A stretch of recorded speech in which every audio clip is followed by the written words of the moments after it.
तो फ्रेंड्स, एक दिन के अंतराल के बाद फिर से स्वागत है आपका अपने चैनल मार्केट मेहता में। जैसा कि हम सब जानते हैं कि मार्केट में बहुत बड़ी हलचल चल रही है। तकरीबन सभी क्वालिटी शेयर टूट चुके हैं। सभी का पोर्टफोलियो इस समय हमको रेड में ही दिखाई देने को मिल रहा है। लेकिन फ्रेंड्स, अगर आपने हमारी आज की ये वीडियो पूरी ध्यान से देख ली तो मैं गारंटी के साथ आपको कह सकता हूँ कि आपको स्टॉक मार्केट से कोई भी हिला नहीं सकता है। जैसा कि आप सभी लोगों को पता ही है कि मार्केट गिरने का क्या रीज़न है। इसका सीधा सा कनेक्शन रसिया और यूक्रेन के वॉर को लेकर है।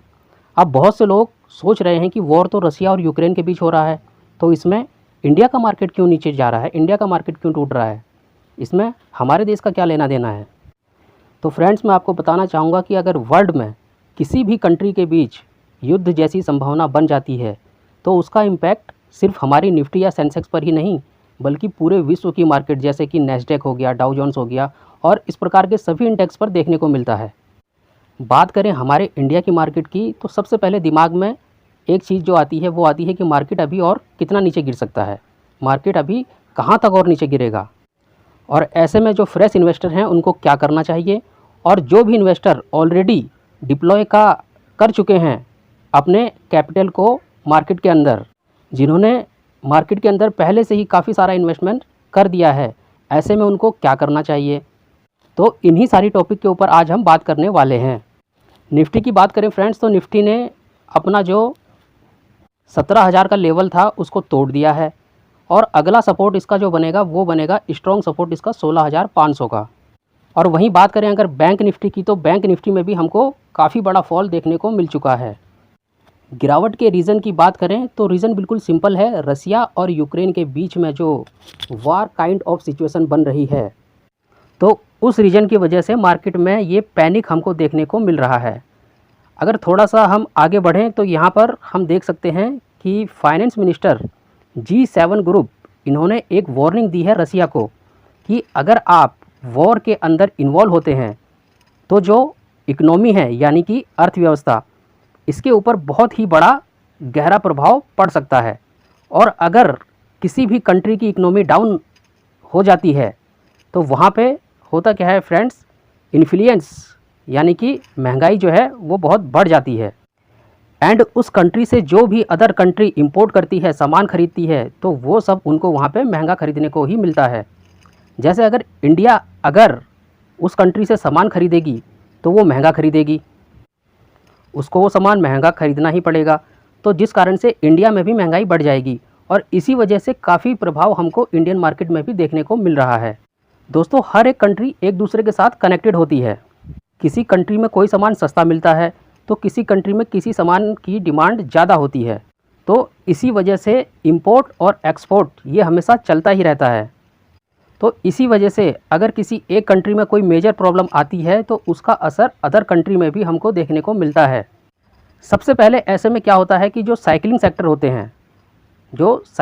होते हैं उनसे थोड़ा बच के रहना चाहिए। जैसे कि एग्जांपल के लिए स्टील सेक्टर को ले लेते हैं, क्योंकि अगर किसी भी कंट्री की इकोनॉमी बढ़ती है तो सबसे पहले जो है स्टील सेक्टर सबसे ऊपर बढ़ता है, और अगर इकोनॉमी घटती है तो सबसे पहले इस सेक्टर के जो शेयर्स होते हैं वो धड़ाम से नीचे गिरते हैं। ऐसे और भी कई सारे सेक्टर हैं, तो जो भी साइकिलिंग सेक्टर हैं ऐसे में ऐसी सिचुएशन में हमें उनसे दूरी बना के ही रहनी चाहिए।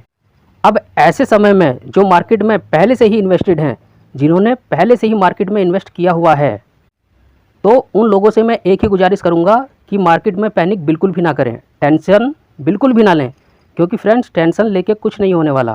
क्योंकि टेंशन उस चीज़ की लेनी चाहिए जिस पर आपका कंट्रोल हो, और मार्केट के उतार चढ़ाव पर आपका कोई भी कंट्रोल नहीं हो सकता। और फिर मार्केट में तो आपने लॉन्ग टाइम के लिए इन्वेस्ट किया था, तो आप पैनिक बिल्कुल भी ना करें, क्योंकि फ्रेंड्स इस तरह की प्रॉब्लम पहले भी आई थी, आज भी हैं, कल भी आएगी, परसों भी आएगी। इससे पहले कोविड की प्रॉब्लम थी, आज वॉर की प्रॉब्लम है, आने वाले टाइम में कुछ और प्रॉब्लम भी हमको दिखाई देंगी। तो ऐसे में जो है संयम बना के रखना चाहिए। जैसे इससे पहले कोविड की सिचुएशन थी, क्या मार्केट वहाँ से रिकवर नहीं हुआ? तो ऐसे ही दोस्तों ये प्रॉब्लम भी सॉल्व हो जाएगी। आप इन सब चीज़ों पर अपना टाइम और एनर्जी वेस्ट ना करें, वो बिल्कुल भी सही नहीं है। अगर आपने एक क्वालिटी कंपनी में इन्वेस्ट कर रखा है, आपको कंपनी के बिजनेस पर भरोसा है, पूरा विश्वास है, तो आप उन स्टॉक में पैनिक बिल्कुल भी मत कीजिए। क्योंकि फ्रेंड्स लॉस तब नहीं होता जब स्टॉक का प्राइस नीचे जाता है, लॉस आपको तब होता है जब आप अपने स्टॉक को सेल कर देते हैं। 2020 की बात करें तो मार्केट कैसे टूटा था, सबको लग रहा था कि मार्केट अब कभी नहीं उठेगा। तो फिर उसके बाद क्या हुआ, आपने सबने देखा ही है कि 15,000 वाला मार्केट अभी 18,000 के आसपास ट्रेड कर रहा है। तो फ्रेंड्स अच्छी और फंडामेंटल कंपनी पर ही विश्वास रखिए, भरोसा कीजिए। अगर आपको लगता है कि इन कंपनी का बिजनेस मॉडल आगे चल के ग्रोथ वाला है, इनका बिजनेस फ्यूचर में बंद नहीं होने वाला है, तो आप उन कंपनियों में अभी बने रहिए। ये जो विश्वास है ना दोस्त, ये सबसे बड़ी चीज़ है। एक बात बताओ दोस्त, जंगल का सबसे बड़ा जानवर कौन होता है? शेर? नहीं दोस्तों, मैं आपको बताता हूँ, जंगल का सबसे बड़ा जानवर शेर कभी होता ही नहीं है। सबसे बड़ा जानवर कौन होता है? बड़े में शायद हाथी, लंबाई में जिराफ, सबसे फुर्तीला कौन होता है? चीता, सबसे दिमाग वाला कौन होता है? लोमड़ी। लेकिन इनमें से कोई राजा नहीं होता है। तो ये सब क्वालिटी चाहिए ही नहीं जज करने के लिए कि राजा कौन होएगा। और राजा होता कौन है?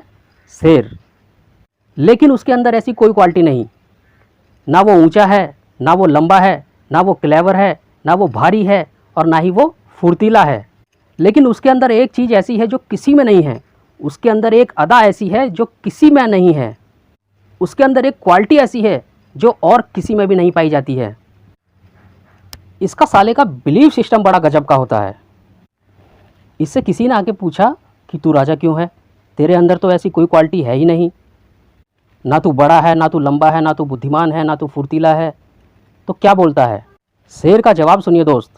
शेर कहता है कि मुझे लगता है कि मैं राजा हूँ, मुझे विश्वास है कि मैं राजा हूँ, और इसलिए मैं राजा हूँ। तो फ्रेंड्स ये जो विश्वास है ना, इसको टूटने मत दीजिए, इसको पकड़ कर रखिए, इसको बना के रखिए अपनी फंडामेंटल और स्ट्रॉन्ग कंपनी पर। ये एक दिन ज़रूर आपको भी राजा बनाएगी। राजा नहीं भी बनाएगी दोस्त, तो इतना तो मुझे पक्का यकीन है कि आपको ये प्रॉफिट एक ना एक दिन ज़रूर देकर ही जाएंगी। फ़िलहाल आज की वीडियो में इतना ही दोस्त। अगर हमारी वीडियो अच्छी लगी हो तो एक लाइक और सब्सक्राइब ज़रूर कीजिएगा। मिलेंगे फिर किसी नई वीडियो में किसी नई जानकारी के साथ, तब तक के लिए धन्यवाद।